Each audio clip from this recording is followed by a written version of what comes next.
మీరు వెళ్ళండి అన్నయ్య, నేను బయట పారేస్తాను. ఆచార్య గారు, అయ్యా రామయ్య కూతురు పెళ్లికి నగలు చేయించమన్నాను. ఆ పని ఎంతవరకు వచ్చిందా? తయారైపోయాయండి, రేపు ఉదయాన్నే పంపిస్తా అన్నాడు. ఆడదానికి ఉండాల్సింది ధనం దర్పం కాదు, వినయం విధేయత. ఏమిటా డొంక తిరుగుడు మాటలు? చెప్పాల్సిందేదో సూటిగా చెప్పు. డొంక తిరుగుడు కాదు, సూటిగానే చెప్తున్నాను. ఆడదానిలా ప్రవర్తిస్తే మర్యాదగా ఉంటుంది.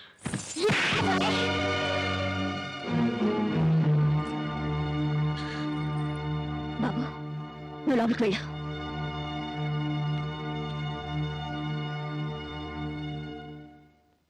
ఇంత గొప్ప కుటుంబానికి కోడలు వయ్యుండి సభ్యత సంస్కారం లేకుండా మగాడి మీద చేయి చేసుకుంటావా?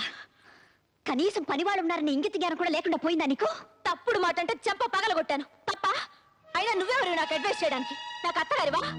కోడలిగా ఈ ఇంట్లో దీపం పెట్టడానికి నువ్వెలా వచ్చావో నేను అలాగే వచ్చాను. దీపం పెట్టడం అంటే నూనె పోసి వత్తి వేసి వెలిగించడం కాదే. పోయే వరకు మనం బ్రతకాల్సిన ఈ ఇంటి పరువు మర్యాద కాపాడమేనే దీపం పెట్టడం అంటే. నువ్వు చెప్తే తెలుసుకోవాల్సిన స్థితిలో నేనేం లేను.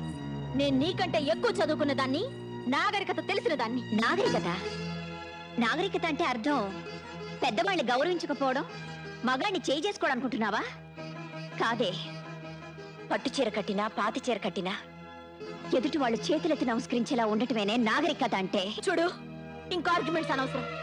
నీతో నీతులు చెప్పించుకునే అవసరం గాని అడ్డమైన వాళ్ళ ముందు తలంచి బ్రతకాల్సిన కర్మ గానీ నాకు లేదు. నిన్ను తల వంచుకుని బ్రతకమండలేదు. నిన్ను కట్టుకున్నవాడు తల దించుకునేలా ప్రవర్తించొద్దంటున్నాను. నువ్వు వాడిని కొట్టావు, వాడిని తిరుగు కొట్టుంటే నీ పరువేమయ్యేది? ఈ కుటుంబ ప్రతిష్ట ఏమయ్యేది?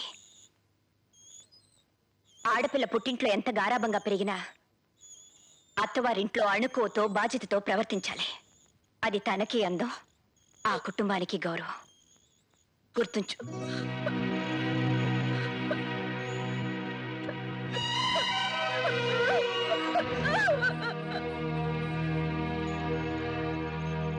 ఏమిటి అలా చూస్తున్నావు? మీ ఆవిడ ఏడుస్తూ వెళ్ళిందనా? వంట రాదని ఇంకా ఎన్నాళ్ళు తప్పించుకుంటావు? త్వరగా నేర్చుకొని కాస్త గట్టిగా గసిరాను. ఏ మీ ఆవిడ నేనేం అనకూడదా?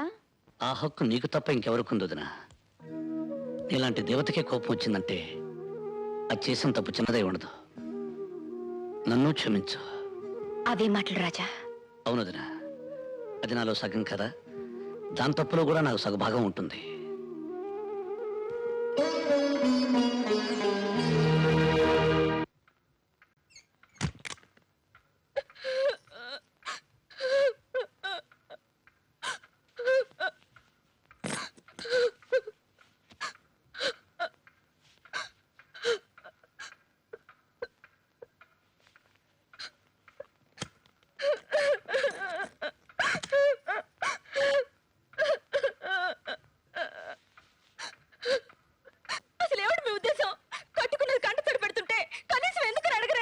అనవసరమైన విషయాల గురించి నేను పెద్దగా పట్టించుకోను.